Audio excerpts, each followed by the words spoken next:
Good morning, everyone. My name is Dave Stacey. I am a lecturer at the Throver, the Institute for Education at the University of Wales, Trinity St David. Before that, I was a history teacher at a school in Swansea for a number of years. I also did a couple of years secondment to the Hub team. And one of the things that has interested me throughout that time has been this idea of curriculum. What is it that we teach to children, how and why? So that's what I'm going to have a little chat with you about for my presentation for Brew Ed Cymru.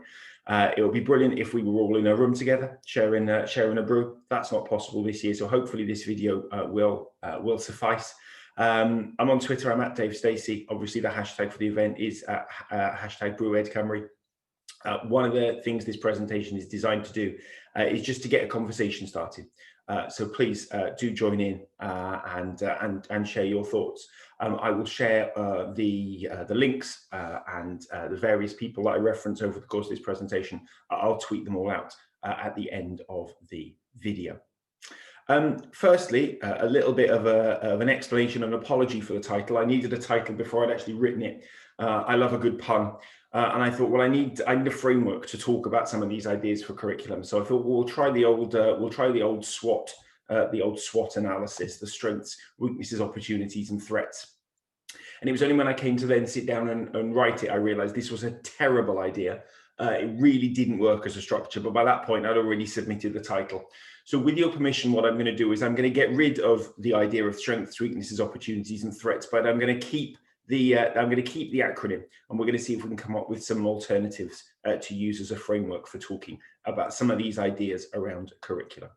So we're going to start then with my alternative S, and that is semantics. Semantics is sometimes used as a little bit of a negative term, but actually I think it's really, really important. If we don't have a shared vocabulary and a shared understanding of what we mean by those terms, we are going to find ourselves in all sorts of trouble as we come to realize this curriculum. The article above is linked just to there we go, that side there. And again, I'll put the link in the tweet. It's a really good starting place. Professor Mark Priestley is Professor of Education at Stirling University. He's done some work with some of the pioneers in the curriculum as well. There's a series of blog posts that really do kind of present a really nice introduction to some of the ideas around curriculum. One of the challenges with any change is that we tend to bring with us our set of assumptions and our kind of cultural norms from the previous world. And if we do that with the curriculum, if we just assume that when we say curriculum, we're talking about a list of things to be taught, we are missing out on some of the conversation that will allow us really to exploit some of the opportunities that this new curriculum presents. It's also worth heading back to the original blueprint for this, which is Successful Futures.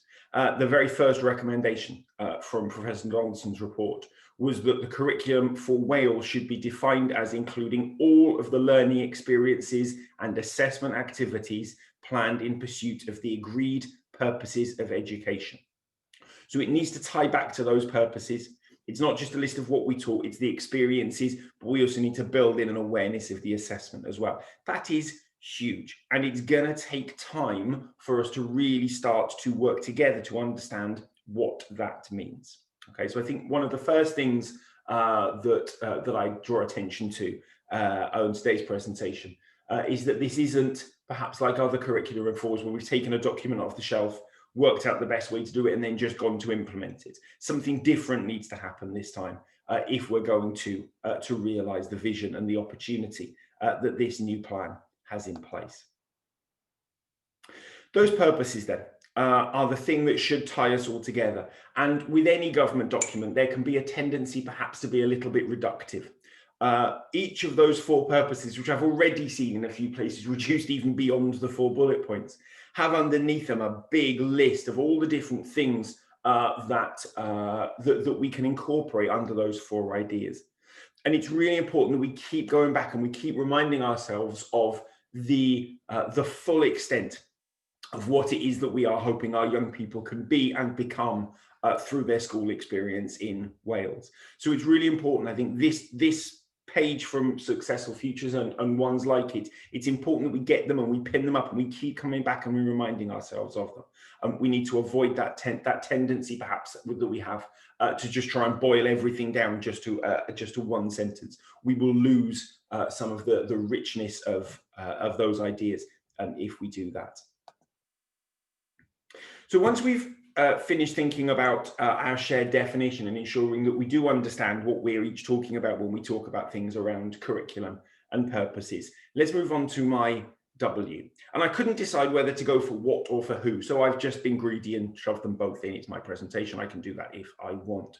What and who then when it comes to this new curriculum? And I think it's worth starting with that question of what. What do we include and why are we going to include it? And the risk again is the fact that one of the easiest things to do is just to roll forward what we already have. We're going to teach this because we've already got the resources. We're going to teach this because we're not going to have to think too hard about how it works. And again, while we can't throw everything out at the time, and there is the risk of throwing some babies out with the bathwater, for me, I think it's really important that we can justify every single hour that we spend with those young people. It is a limited amount of time and we have to make sure that everyone understands the value. But equally, just because we can do something doesn't always mean that we should. I've seen lots of examples where you have the idea, well, anything can become the framework for a thematic unit. And yes, it can, but that assumes, therefore, that any idea has an equal value. And again, I would suggest that they don't. There are some ideas that have a greater value. There are some ideas that are probably worth spending time on more so than others. That isn't necessarily an agreed list, and I'm not for a second arguing that there should be a big list of these are the important things we teach children. That should be co-constructed, it should be negotiated. But we have to accept that some things probably have a higher value than others. So how do we work our way through this? Well, the suggestion is you probably need to find a vision for your curriculum. And that's whether you are a classroom teacher, whether you are a head, whether you are running a collection of schools. What is the vision beyond the four purposes that will help you shape your decisions? This is an example. If you're not following Richard Kennett on Twitter, I thoroughly recommend that you do. This is an example from a few years ago from one history department. It's a history department based in Bristol. And Richard and others were thinking about what their history curriculum was going to contain. And this is just one example. I happen to really like it. Of a school that had clearly put a lot of thought into what were their priorities, what were their visions.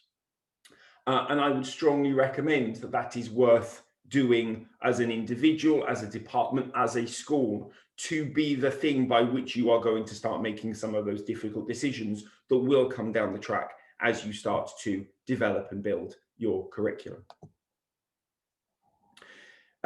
This appeared on Twitter the other day. Another good friend of mine, Nick Dennis, has written a chapter in this book about, again, a history example, but there are others for other subjects, about what powerful knowledge might look like. And if you go to that tweet, other way around again, if you go to that tweet, and again, I'll link it out in a second, Nick's chapter is available online to read. And again, I really would encourage you to spend a bit of time reading around some of the current discussions about what are the important things to teach in your subject. Certainly for us in the history teaching community, lots of discussions at the moment in Wales in the context of what and how much Welsh history should be taught, as well as ensuring that we put across the stories of Wales, rather than assuming that it is one monolithic thing that can simply be dusted off the shelf and handed over to the young people of Wales. Thirdly, then, when we're talking about what, if you're not following these people on Twitter, I thoroughly recommend you do. Mary Mike, Christine Council, Deborah Kidd, all regularly tweet, regularly write ideas to do with curriculum. And again, I cannot enough recommend that rather than just jumping straight in, you spend some time thinking about what other people are doing and thinking about what are some of the ideas that might frame your version of the curriculum. And so all of those are worth a follow. And it would be great if you've got examples of people that you think have been particularly helpful to you in developing your thinking. It would be great if you could tweet those out along with the hashtag #BrewEdCymru. When we're developing the curriculum then, I think one of all the various curriculum projects I've been involved in the last 10 years, I think probably the most important lesson that I've taken from them is the idea that actually we're not going to get this right first time. We're going to have to iterate. You try something, you learn the lessons, you pay those forward into your next half-term's work, your next year group's work, while at the same time making changes to what you've already done. Another blog post from Mark Priestley does a really good job of laying out some of the different types of interdisciplinary curriculum while recognizing that they are not always easy to develop. And I think whatever place you hold in a school, I think if you're going to take this forward, my one overarching piece of advice would be don't assume you're going to get this right first time.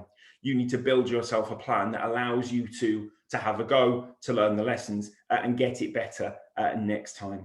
And I appreciate right now, for many of us, the last thing that we want to do is start thinking on top of the remote learning and the changes and the challenges, what might we teach? But actually, in some ways, I know other colleagues who are saying this is the perfect time to have an experiment, to try some things out, and to learn some of those lessons to take forward. And we'll return to the idea about learning some of those lessons a little later in the presentation. I said I had two W's because I'm greedy, and the second one then is who. Who is it that does the writing here? The page above me is from the Curriculum Wales website. We had a really interesting presentation as a team recently from ERU and the work they're doing with schools, trying to get them into the mindset of adopting this new curriculum. And one of the key messages there is about slowing down. It's about giving yourselves time to understand, for example, some of these principles and some of these ideas from the full purposes onwards. And if you haven't yet had an opportunity to engage with your regional consortia, I think all four of them are doing these kind of activities, then I really, really would recommend you do. But before you jump in, have a look at these and then do this in a spirit of co-construction. That's how the curriculum so far has been developed. There's been a seat at the table for practicing teachers, as well as curriculum experts, as well as Welsh Government policy people, and a whole raft of voices have had their say. It would be brilliant if that was able to carry on, if we could make sure that students had a voice at the table. Not that we are just allowing students to completely write the curriculum, and we're not saying that whatever you want to learn, that's the thing that goes, but this has to be a negotiated, it has to be a co-constructed curriculum. And there's a voice, I believe, for everyone here at the table as we go forward. Okay, now we came to the O, and I struggled with an O. So SWOT, if you're doing it properly, in the pun should be an A. So I swapped it out for an assessment. I told you this was a very, very loose framework for the curriculum. And the third thing I want to talk about then is the importance of assessment. It was back there in that very first recommendation from Professor Donaldson, and it's probably one area where lots of countries in the world, including Wales, are yet to realise some of the potential that is offered by looking again at their assessment systems. The assessment model in the curriculum for Wales is underpinned by an idea of progression, the idea that we should be able to look within one area of learning and experience and start thinking about how a child will develop in that from 3 to 16 and perhaps onwards. And the challenge is actually when it comes to it, there is a lot that we still don't know. We still don't understand about the ideas around how children's learning and how their thinking develops over time. What we know that we can't do is do what we did with the old level system, which is simply stick them in a spreadsheet, atomize them and pretend that children learn by slowly turning columns in a spreadsheet, first orange and then green. That isn't how learning works. So what we need to do is identify where some of the pressures are on us within the system, perhaps some of those ideas around accountability that might enforce that straitjacket on us as teachers, and see where we can remove them. And the other thing that I think we need to do then is we need to think about, if we are really thinking about assessment for learning, what does that mean? In the paper referenced above, Marshall and Drummond argue that one of the problems with the implementation of AFL is it's tended to be the letter of AFL rather than the spirit. People have tick lists to complete rather than really having the opportunity to get in and dig down on what the opportunities for assessment for learning are.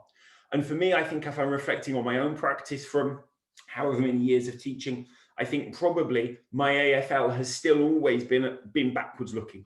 I've been looking at what they've done. I've been looking at reporting. I haven't been thinking about how do I take this learning and really move it forward. And if that's the priority, not the reporting, it's not the bit that we tack on in the end, we're not going to give them their grades yet, we're going to give them their feed forward comment.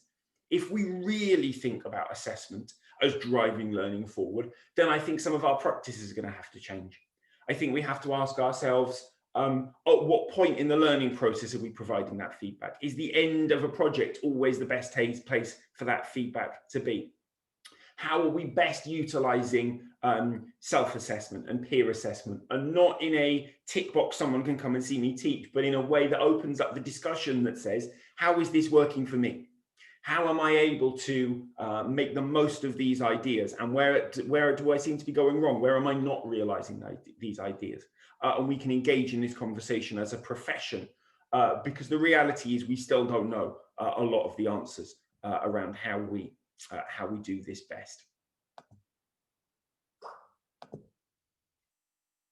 Let's move on to our final point then. So we've had semantics, we've got our agreed definition, we've got our who's and what, we've talked about assessment.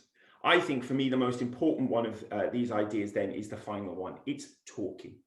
This curriculum can't be implemented. It can't be taken off the shelf, dusted down, and we can't test ourselves on how well we're doing it. We have to realize the challenge that this curriculum gives us. We have to recognize that this isn't a short process. We need to build a national conversation that allows us to share our experiences over the next 10 years. What's going well? What isn't working? And rather than being tested and challenged, we need to be invited to share experiences, to share concerns, and we need to build the curriculum together. The model above me right now is from Hayward and Spencer, colleagues I've been lucky enough to work with from the University of Glasgow, and their integrity model of change argues that where educational change fails is usually because it's under-designed. And it's under-designed in the implementation phase. And they argue that you need these three things. It has to have educational integrity, it has to have personal and professional integrity, it has to mean something to you, and there has to be systemic integrity. And my hope now for the next few years is that it's that last part that we can start to realize together. We can start to think about how through informal events like this Brewed Cymru event, through Twitter and beyond, and hopefully through some slightly more formalized networks as well, we can as a profession come together and start to think about our successes, areas where perhaps we've fallen a little short, and share together the opportunity to really co-construct the very best curriculum that we can for the young people of Wales. So there we go. Some random thoughts, a little bit of a bimble through some ideas around curriculum. What I'm really hoping now is that you're able to take some of these ideas and pass the conversation on, pass this video on, use one of the ideas or one of the papers as a conversation with colleagues in school. I'm assuming you're already on Twitter if you're watching this video. If you're not, get yourself on Twitter. There's a few hashtags and accounts that I would recommend that you follow above. But most importantly, please do join the conversation. If we were face-to-face, I'd be inviting you to join me at the bar for a bit of a chat. The best I can do, I'm afraid, is invite you to put your kettle on and tweet me. But let's get this conversation going and let's see what we can do together to realise the opportunities that this new curriculum offers. Enjoy the rest of your videos, have a really great day, and thanks for taking part in Brewed Cymru.